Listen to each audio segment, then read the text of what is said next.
Pam Hoffman, Everyday Spacer. I'm Jeff Miller, CME Computer and IT Solutions. At least I remember to say it this time.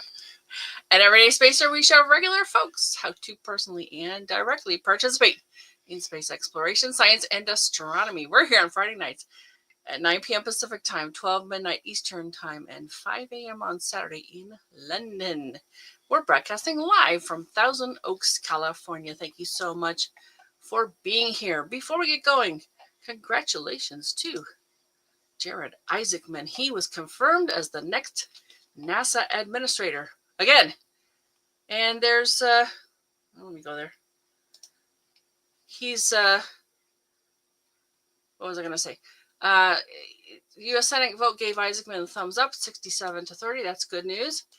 He also has donated his salary to Space Camp in Huntsville. I want to tell you also that there's some really cool news here. It's a new activity for you. The Rubin Observatory will be open for public visits starting January 2026. So if you're inclined to go there, it's going to be open. Yep. Okay, and Wait a minute, remove this. Okay, go ahead. Hi, Cliff. Hey, Cliff. Where are we? What happened? This thing keeps changing. There's Dawn. Hi, Dawn. Try to keep up with it. Hey, Dawn. Frosty, Ohio. I bet. I'm not going to say the number 84, okay? It's not 84 anymore. Hey, no. Scott, welcome. Hey, Naomi. Hey, Naomi. Hey, Janie. Hey, Janie. And Donna. Yeah. So glad. I think that was an excellent choice. It's certainly going to be interesting. Yeah. Pam was really excited when she saw that. I don't know about him well enough to know, whether it's a good or bad thing, but, if... Stay tuned, folks. Yeah. And I'm thinking we'll do an episode on him somehow or another. Yep. We got another one, yeah. Sally. Hi, hey, Sally. Sally. I'm so glad you're here. All right. Is that good for now? Oh, no, we got one more.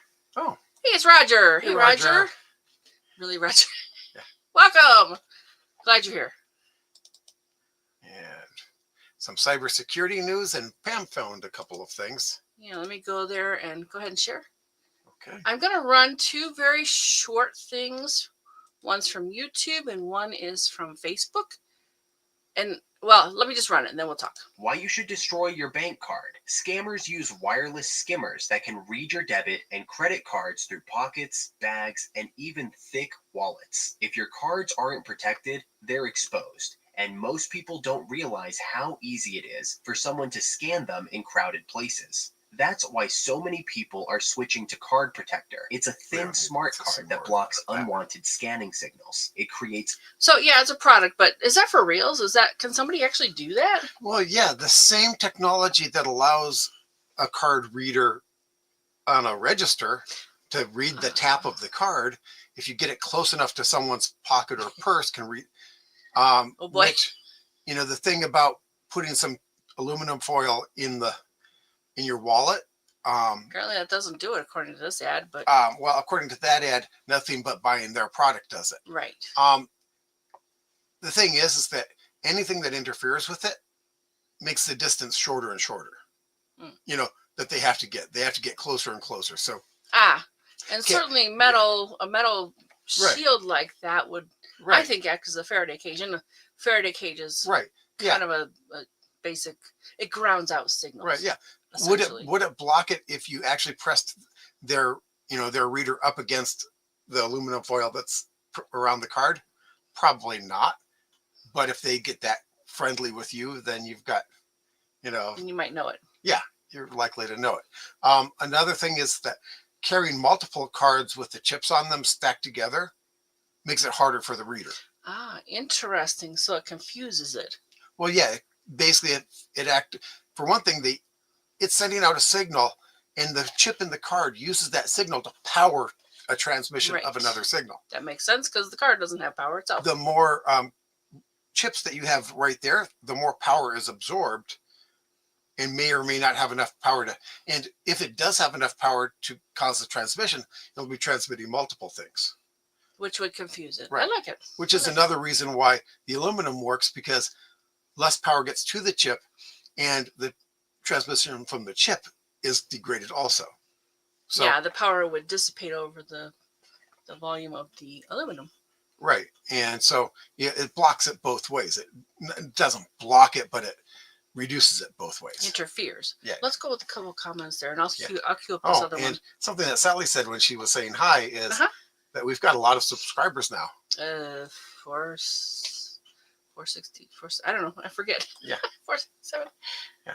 And I keep my cards with chips inside a protective jacket. Yeah. Sounds a little bit like that product. Yeah. So here's the other one I found. I'll run this real quick too. If you find a lost cell phone charging cable, wait, because you didn't get lucky. Picking it up might be your biggest mistake, as even the FBI warns about this. These cables are extremely dangerous. Take a good look. It seems like a normal USB cable, but it's called an OMG cable. This little tip here has a chip inside it. And what's interesting is that if you connect this cable to your phone and plug it into an outlet or power bank, it will charge your phone.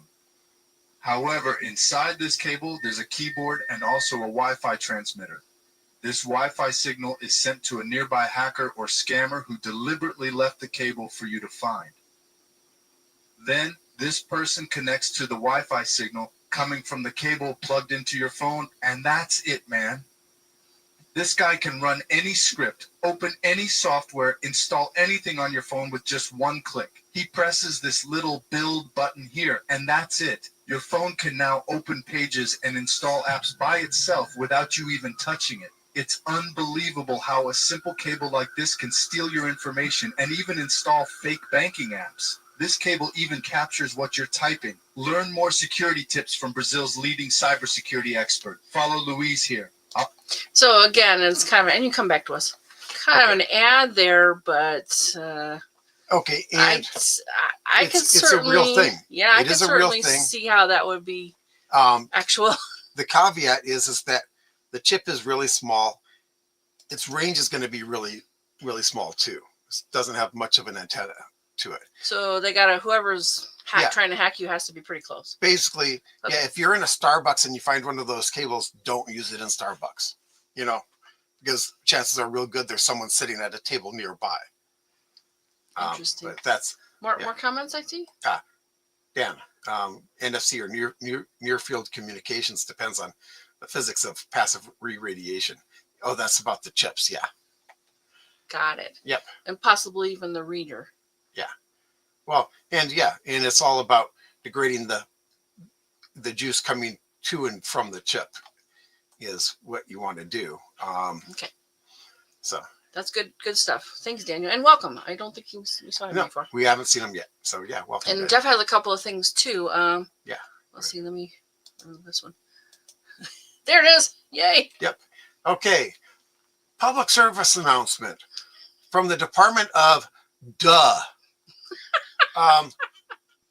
FBI encourages U.S. bettors to know the risks of illegal gambling.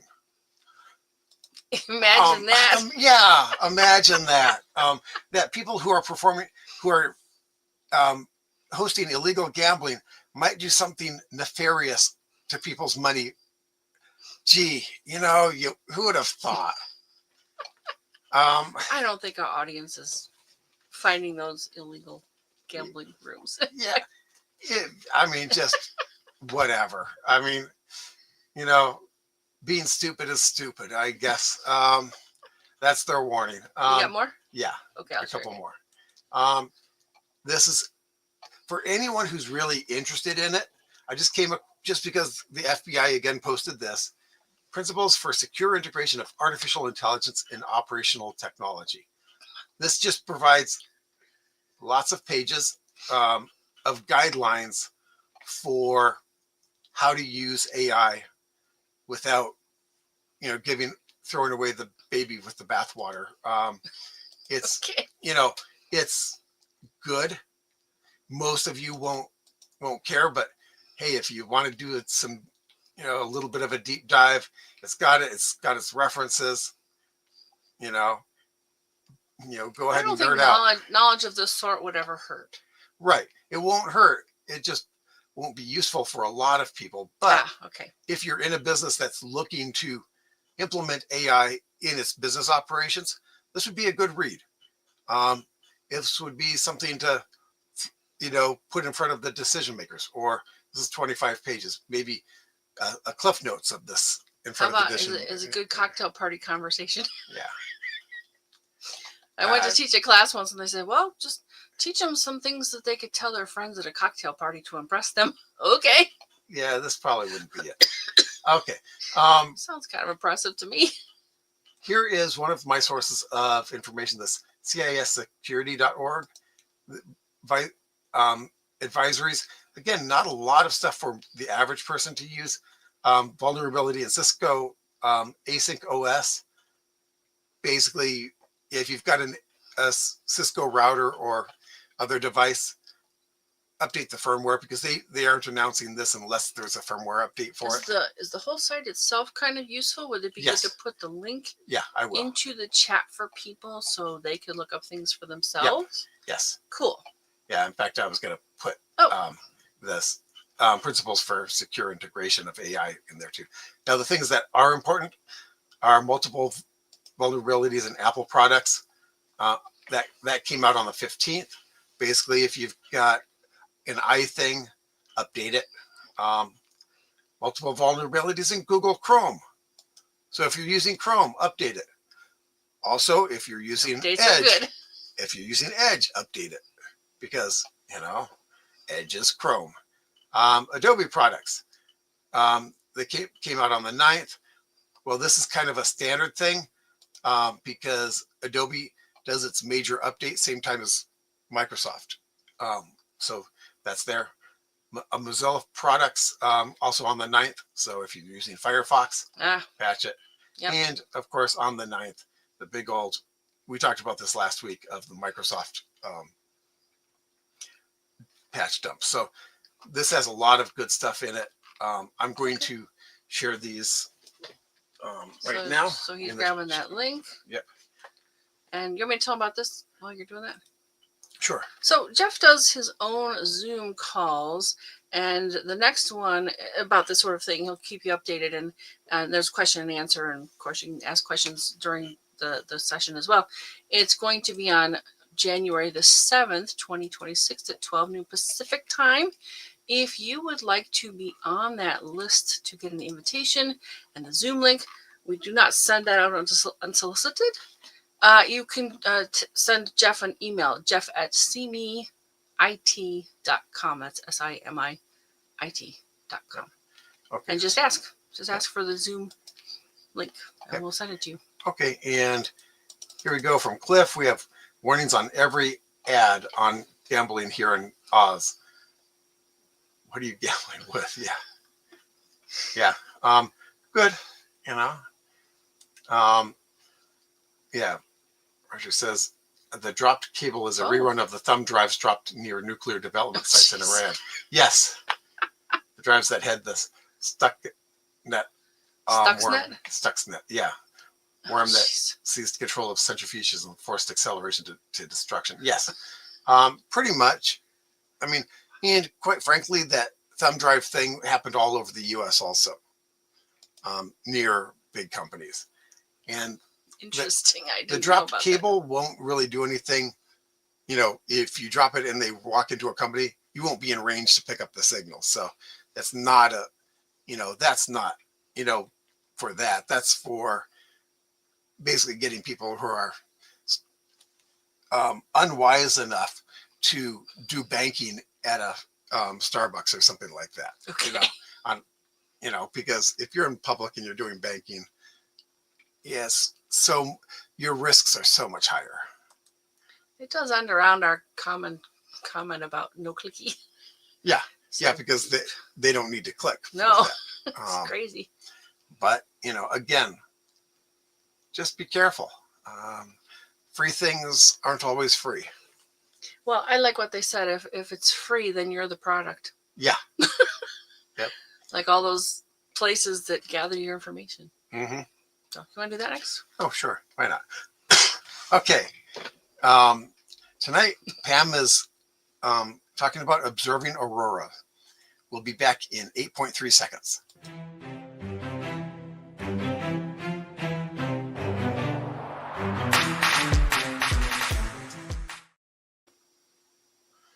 Okay, there's a link to that book in the description. If you want a signed copy of the book, write Pam at everydayspacer.com for details. And we've got a couple more. Dan says, do you think sellers have refurbished laptops? Oh, that have refurbished laptops is a source of malware.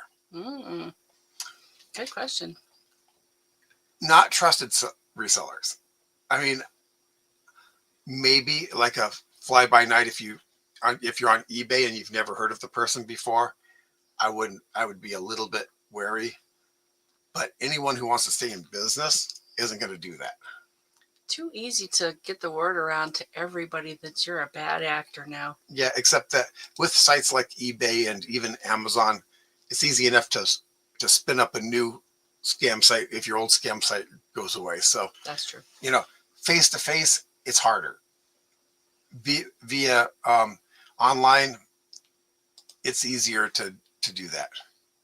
So I think the word trusted is always going to help. Yeah. No matter what. Yeah. Basically look at reviews and actually look at the reviews themselves. If they look too similar, not likely. It's likely generated by their own people or by a bot. Makes sense. Yeah. I think we're ready for that. Yeah. Oh, yeah. I guess it's me read time, too. Yes. Okay. Tonight, we are responding to another audience request. Sally sent an interesting video a few weeks ago, and Pam watched it to learn more about the recent Aurora surges. This is a good resource to find other sites where you can stay updated on Aurora in general and recent surges in particular. Pam, what can you tell us about the video and these tools? Well, first off, thank you so much for the new interesting resource, Sally. We always appreciate the audience suggestions because we get to deliver what you really want. I'm going to start with an overview of the video, and here's a link to that. Let me grab it. So if you want to watch that later, with any luck, I don't think it'll break. Yep, looks like it went. Yep. Okay. It should be a clickable link in the chat. I'm going to touch on some highlights and run several short segments of this video to demonstrate what's so interesting about it. I do recommend viewing the video yourself and to learn the details that go into what exactly he talks about. I'll kind of highlight some things, but then he has like tools and analysis and stuff. While it's not all by itself an evergreen type of video, there are certainly some interesting aspects to it. Yeah, and it talks about the latest event, but the stuff that you learn from him looking at it is stuff. It's fascinating. Yeah. The creator Stefan Burns references and links to some terrific resources. So let me go ahead. I think. Oh, it worked! Yay! They've changed enough. So this is it. Aurora viewing tonight as the second geomagnetic surge is about to begin. I have some places queued up, so I'm going to go ahead and go to those. Again, it's 33 minutes. I'm going to show you maybe 10 total with different aspects of it. And the tools are going to be in this description part. Data and credit. It's got NASA, NOAA, USGS. And I don't know why he's got one for earthquakes in here. Well, okay, he's a geophysicist, so that might be why. But I thought there were some fascinating parts, and here's the first one. In time, which is quite incredible. And we're starting to get the magnetic field of the solar wind to flip into a configuration where it'll connect to Earth's magnetic field. So we are likely to see the second surge in geomagnetic activity, but I wouldn't count on there being tons of aurora overhead if you're living in Missouri tonight. It's probably going to be confined to Canada, Northern Europe, and higher latitude states if we do get some, though you're certainly welcome to try. And after watching this video, you'll have a better understanding of how to look at this data yourself so you can make an informed decision as to whether you should go out, maybe actually take a little trip somewhere a little darker to do some aurora hunting, because it is quite fun. And we want to be well educated here, not just listening to people regurgitating old headlines, not basing their science communication off of the latest available information and data. That's what we do here on the channel. I'm your host, Stefan Burns, geophysicist, geologist, space weather guy, cosmic bro, whatever just someone interested in what's happening here, energetically have done the research and all the thought experimentation, everything to really get to know this stuff as best as possible. I present videos almost daily, so please subscribe. Love, love, love that. All right. So I really appreciate that he says this is a way to educate you so that you can understand for yourself. All right, next segment here. Show you the classifications really quick. There's some other information on here as well, but here we see minor storms, G1, G2 is moderate, G3 is strong, G4 severe, G5 is extreme. We're likely to see this coming up tonight. I'm pretty confident that we'll get G3 storming. I'm not so confident about G4, but it's definitely possible. I think it's very unlikely we get a G5 storm tonight, which is what a lot of people were calling for. I think that has kind of already come and passed because that solar wind shockwave. So what was interesting to me there was the fact that these have ratings, which I had never heard of before, G1 and so on. Plus, there's another aspect to them. I guess you can have like a G4 minus, a G5 plus, and they have different things to it. Now, and you saw right before this, he had a big old chart going, right? He does delve into this and what it's about and why. That's the real-time solar wind. And again, that's going to be referenced in here in these data and credit links. But yeah, I think this is wonderful to have sort of a well-rounded set of tools and an explanation of how to work it that you can do this for yourself. I really appreciate that. All right, so what's the next part here? Let's run it. Come in, and because that was the fastest, we're seeing that well reflected here with our velocity at getting close to 1,000 kilometers per second. So that in general already enhances geomagnetic volatility, very fast solar wind. So what he's saying there is that's screaming. The velocity of the wind coming from the sun is really fast there. And I think he goes into this next part. We're seeing that we're in a G1 storm right now. This is slowly ramping up, especially as this southward component flips negative. And so if you are interested in the Aurora, that's what you want to watch. Is you want to watch this right here. And keep in mind that there's about a 30-minute heads up here as to what happens on Earth. So 30 minutes between what you see on the chart and what shows up for, well, some places in the planet, not every place. We've tried to go out and look for Aurora, but we're just too far south. We gotta come in. Oh yeah. Yeah, we were terribly unprepared for a solar event devastating our power grid. Yeah. Yes, we are. Well, but the good news is, Dan, we'll have 30 minutes of before the charts disappear. As long as you're looking at them. Yeah. But notice the red and the orange and the yellow, those are the G numbers he was referring to. And he actually did say something about negative. So I guess when it goes below that line, it's starting to be a G3 negative or whatever. So this to really understand this, like he does, it'd be quite a bit more delving into it than just this past week of me trying to do this research amongst everything else. But yeah, this is sort of fascinating information. But yeah, what I wanted you to hear was that 30 minutes, and that's actually quite quick. Apparently, it's more like an hour because, and I think it must be because of where these satellites are. They're only like 1/100th or something between here and the sun, which sounds really huge, but I'm not sure. You'll want to watch the video. See, I do that so you can watch it for yourself. You encourage you to watch it to find out. Yeah. Roger says, thank you for reassuring us, Jeff. I'll use those 30 minutes to the best of my ability. Yeah. Well, you know, if they say something on TV or radio about that, start unplugging stuff. I say just live your best life all the time, and you'll be just fine and dandy. Right, yeah. All right, so I have at least this segment, maybe another one. As you don't get this sort of thing every day. Here's our magnetic field. I showed this in the live stream last night. It was under normal conditions, and look at the shockwave impact that came in last night. This tells you. So understand that kind of yellowish, that's sort of normal. But watch what happens now. That this was something big, and again, likely that combination of the 1 and 2 plus the shockwave from the third compressing it all. Boom! Massive increase. Oh my God, massive increase. in the magnetic field volatility across the planet, here we see our scale going from 0 to 400. Most of this is going off the chart. Some of these magnetic field swings were greater than 1,000 nanotesla. That's very, very strong. Couple things there I want to mention. He mentioned nanotesla, so that's a measurement. And I think I know where it comes from, but I'm not sure yet.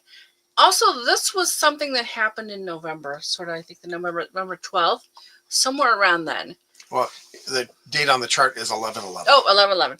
And I think we kind of missed it, but he talked about in that previous chart, this one here with the yellow and the orange and the red at the bottom, how there were a couple of waves, but the third one that came so fast pretty much caught up with the first two, and that's why we have this huge spike in the 400 range here, as we saw. Now let's see. Did you have anything else to say I wanted you to know? So that was a G5 minus storm for the first There it 3 is. hours, which G5 minus. Right. So these are not just the G numbers, but plus and minus, which I think it has to do with that chart, whether it's above or below that line. Do we have a comment? Yes, from Dan. We went extinct doing exactly what we loved, being unprepared. Oh, I see. Well, you can't prepare for every single thing. All right, what else does he have? Anything? you could classify as an extreme geomagnetic storm. Then it went down to severe levels and then down to strong, moderate, and then we've actually been at minor geomagnetic storming for the past 3 hours. I think he's basically just replaying that in the background. Yeah. All right, so what's next here? More on the Aurora for you. We can look here, and if we're talking about the Aurora, there are different colors that show up. It's good to kind of know what you're looking at when you see this. Now, last night when I went out, I saw green and I saw red, and it was the green layer was lower, the red layer is higher, and that matches up with the science of what we know, because red Aurora is from when you get oxygen ions that are very excited at elevations above about 150 miles or so, start to really resonate, vibrate, and they give off this red glow because they get really ionized from all the energy, and that gives off this red color. Oxygen that's not as excited, you could say, will be at lower latitudes. It'll give off a green color. These are the two most common colors that you see, but sometimes you'll also see purple. This is meaning that it's kind of reaching deeper down into the atmosphere if you see purple, and often you see purple colors when the aurora is overhead, so you're really in the auroral curl. Then these purples can kind of be pulsing over you. That's from ionized molecular nitrogen. Of course, the atmosphere is made up about 70% nitrogen, and then you sometimes get blue colors below 90 or below 60 miles or about 100 kilometers. So these are the main colors that you see. Sometimes you'll see other colors that are a combination of mixing. Like, for example, you may see pink or you may see orange, sometimes yellow, but generally it's some mixed combination of these that create those off colors. These are the four main colors of the aurora. What you may see tonight if you have good viewing conditions, which is based off of your local weather. If you have clouds, good luck. You're not going to see it probably. Yep. Meet clear skies for the most part, and also how high up you are in latitude. There were some sightings from the very southern parts of Australia that people commented on YouTube and Twitter. Tons of people posted photos of this on Twitter, also on my community page, my YouTube channel. So if you actually... Oh, YouTube channel. Okay, I thought he was saying X, because I have X up here. I thought there was a community page there, so I got it wrong. He's saying here on YouTube. Go to my YouTube channel. You go to the community section. You'll see some photos of the aurora there. If you want to check those out, Yeah, you got a comment? Yeah. He's pointing to the screen. Well, I was trying to not interrupt your video. Yeah, that's okay. Naomi says, this is really interesting. I unfortunately missed two auroras that were visible in my backyard. Oh, no. Better alerts. Yeah. Well, and this can help you. Let me finish him out, and I have some comments about this as well. So just so you know, there might be a way to interact in person with him on his community page in YouTube. So, not a Twitter person, you don't have a login, I don't blame you. Don't bother creating one. Just go to my community page, at my channel page, at Stefan Burns. You'll see a community tab. People posted there. So that is, there were sightings also in the southern hemisphere. but for the most part, it was the northern hemisphere, and that's where the majority of the landmass. Well, and the people too. But what I understand from Cliff, and thank you so much for edifying me, educating, I guess is the better word. They are actually more impressive in the southern hemisphere.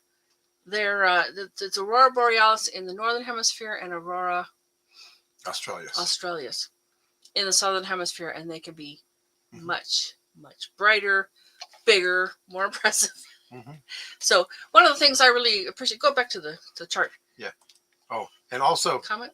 Yeah, Naomi, he might have resources for getting alerts also. So in his community page, you might be able to find out about that. Yeah, one of the things I thought was so interesting was the colors that were, and we've known this from like meteors, they'll have different charts of the colors of the meteors and the meteor showers, but with it, actually it's not just the substance, the oxygen in these two cases, but also the altitude. Now, does that automatically mean it's more excited? I'm not sure, because we've talked about it before where, even though it can be, hotter, higher, there are fewer molecules, more dispersed, so it doesn't seem hotter, it seems colder. Right, and so it'll be fainter up high because there won't be as many excited molecules. But Naomi had a question. Do the colors have anything to do with the hemisphere you are in? I've noticed in photos I see of Aurora Australis, it's usually more reddish purple, and in Finland and northern photos, the aurora looks greenish. That is an awesome question, and I don't know the answer. I have what I think might be it. Oh, okay. Is because our magnetic field comes out of one pole and goes into the other. Right. Which means that the charged particles will be attracted to one pole more than the other. Well, and not only that, there's sort of a direction too. If they're coming up one side and going in the other side, it's a little bit different. If they're hitting the upside, they'll hit higher in the atmosphere. If they're hitting on the downside, they might be pulled in a little bit farther in. And so it looks like the purples, the reds are really high up, and the purples are much lower, and the greens are kind of mid. So I don't know if that has anything to do with that really. I know that any that I've actually seen visually have only been white because they weren't bright enough to actually trigger the color receptors in my eyes. I've seen them in Idaho and Michigan, but I've only seen white, because it wasn't bright enough to. That's actually pretty far south compared to. Yeah, it hasn't happened. It didn't happen often. Yeah. Well, and the people that see these most of the time are much closer to the Arctic circles. Yeah. So. Yeah.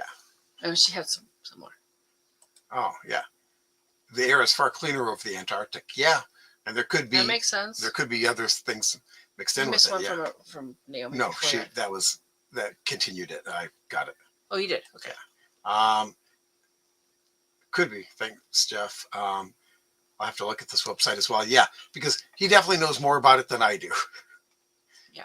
And Dan says, "Isn't Earth about due for a magnetic pole flip?" Possibly, yes. Possibly. Now that kind of goes moving with the sun, I think. No, ours is because of. We flip. It's not really based on the sun. It's based on what our core is doing. Okay. And yeah, the sun flips magnetic poles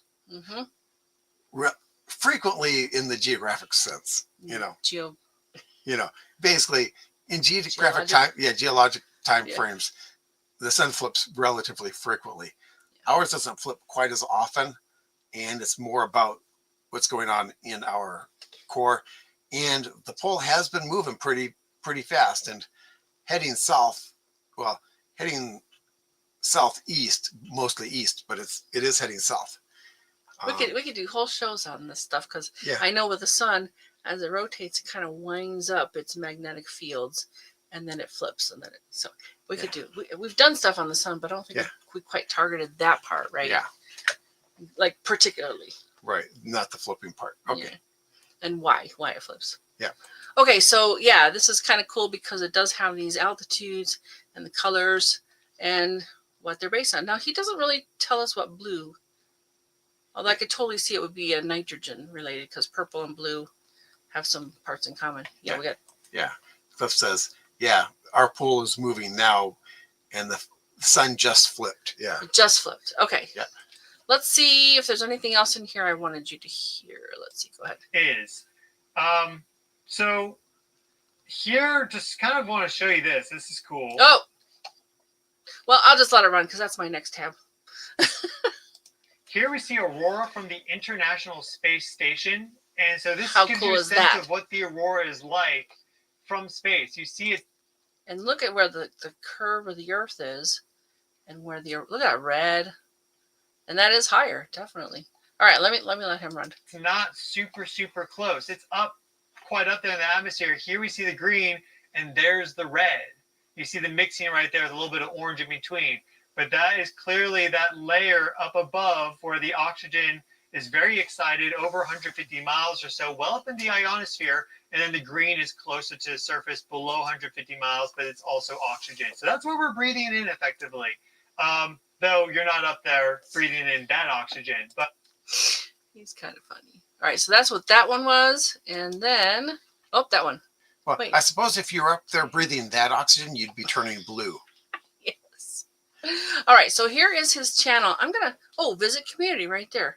So you've got subscribe, join, and visit community. Let's just look at that real quick because I thought it was somewhere else. And why not post, put that. Well, because link they've in there. already got the link for, Oh, do they? what does Sally say? Wowzer. Yeah. Yeah, beautiful, huh? Yeah. So that same link will take you over to the different tabs, the different buttons on here. And clearly we've got a lot of conversation going. Oh, neat, people are putting their pictures. So yeah, and I thought his community page was here.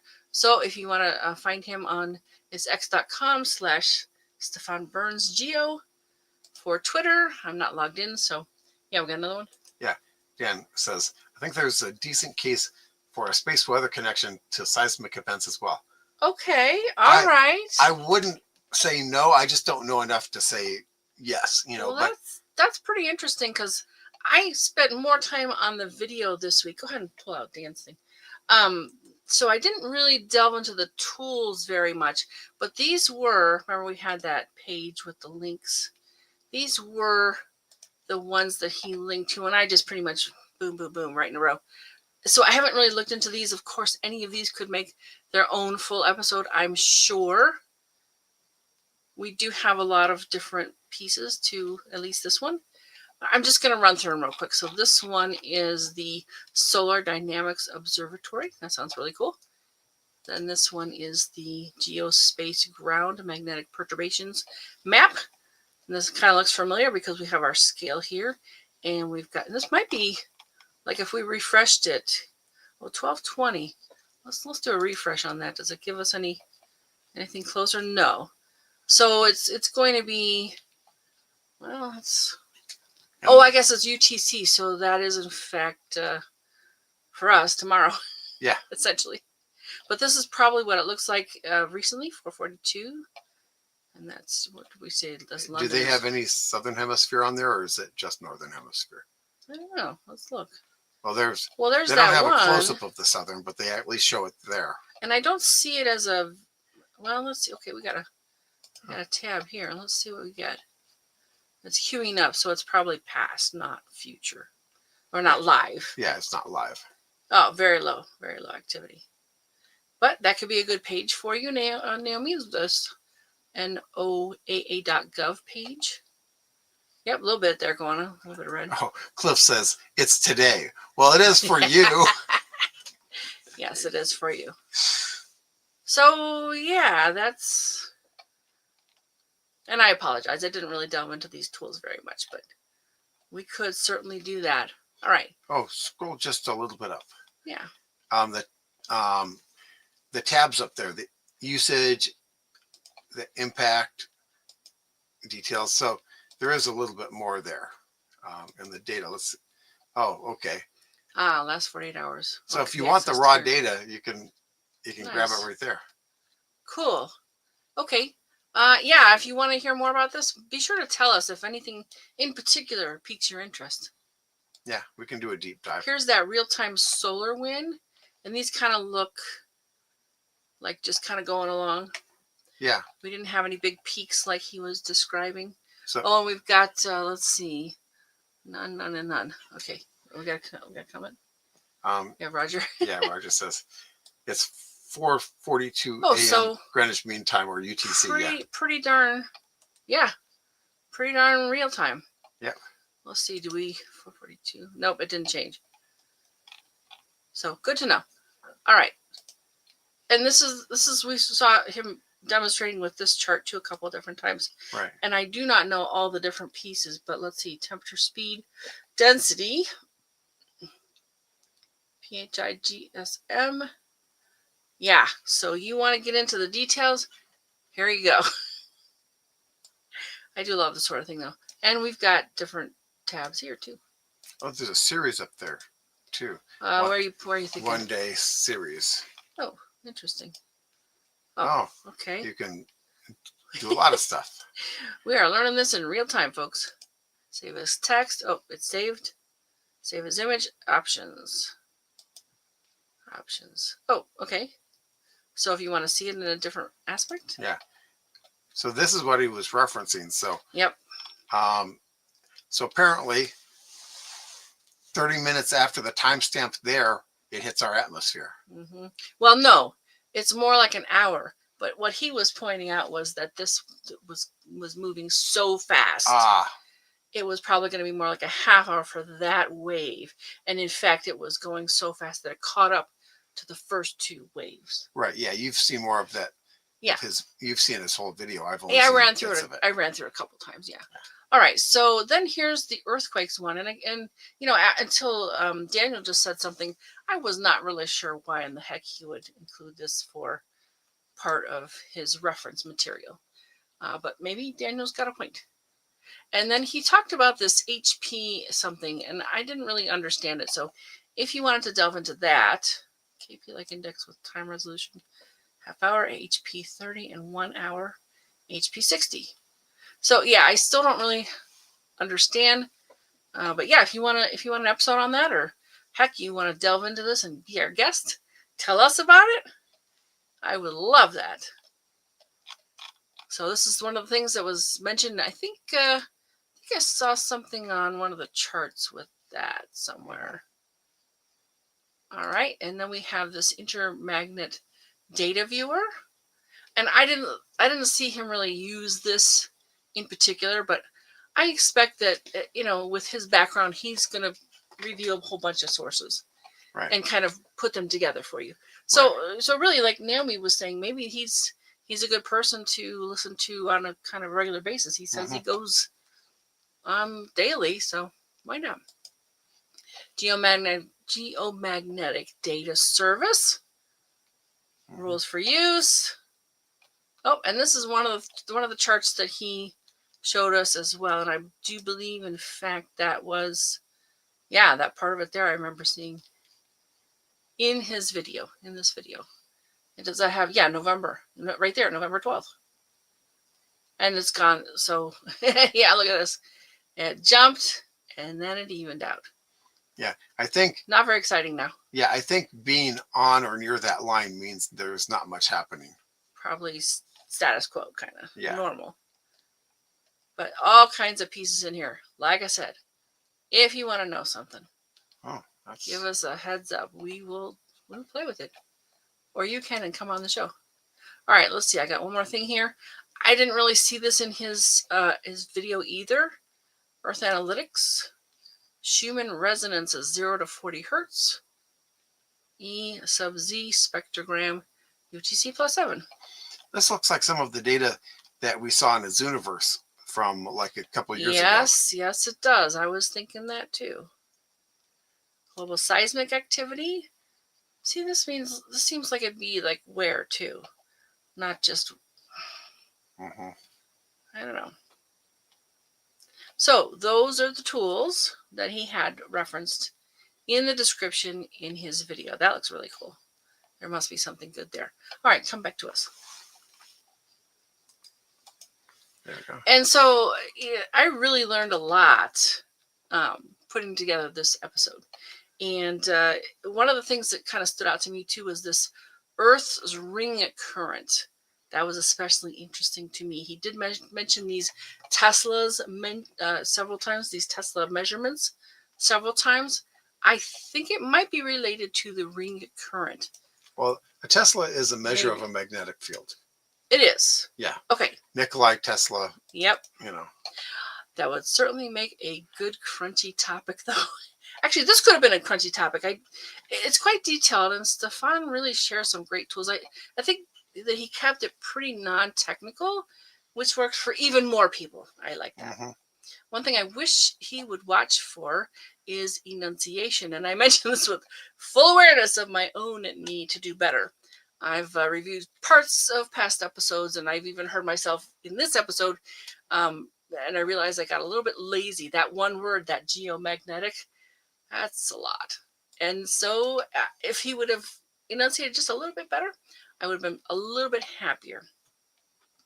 So at about the 14-minute mark, I'm still encouraging you to go watch this video for yourself. He mentions something that he did the night before, and that would probably be pretty good to watch too. It was about that huge surge, because what the video we watched was after the huge surge, and he was kind of reporting on it and seeing the things that happened with the charts and telling us about what they're doing and why and how to go find the information for yourself. And maybe he mentions actually something else that could be useful in that previous video. But yeah, I would say check it out because it's really neat. Mm-hmm. Yeah. And Cliff just said, definitely the sun is quiet one day and then going off the next and very active. Yes. Well, and it has its own cycles. Yep. Nope, we got another one. Oh. Yeah, Dan. Some scientists recently were able to extract power from the Earth's rotation using the Lorentz force. Yep. Which I do not know what that is. And, you know, if they build whole power plants based on that and turn our energy economy all the way to that, we could end up tide locked to the sun. Because you'd have to pull an awful lot of juice out of that. That'd be weird. Just real quick, Everyday Spacer is sponsored by CME Computer and IT Solutions. Go ahead with this part. Okay, some stellar events this week. December 19th through December 26th. Sorry. It's kind of a lot this week. Okay. December 19th is a new moon, and the moon runs slow. Also, Venus and the moon are in conjunction. And Mercury is 5.4 degrees north of Antares. December 20th, Mars and the moon are in conjunction. December 21st is the solstice at 9:03 a.m. Central Time, which probably is where that was reported. So it's the longest night in the northern hemisphere and the shortest in the southern hemisphere,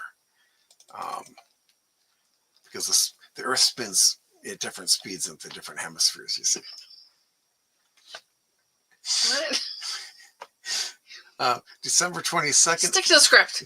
Pluto and the moon are in conjunction. And Earth's meteor shower peaks. And best viewing is after midnight. It radiates from Ursa Minor. And, well, meteor shower might be a little bit optimistic. It's 5 to 10 meteors per hour. It's a mist. It's a meteor sprinkle. Meteor mist. Yeah, it's a meteor sprinkle. The comet source is 8P Tuttle.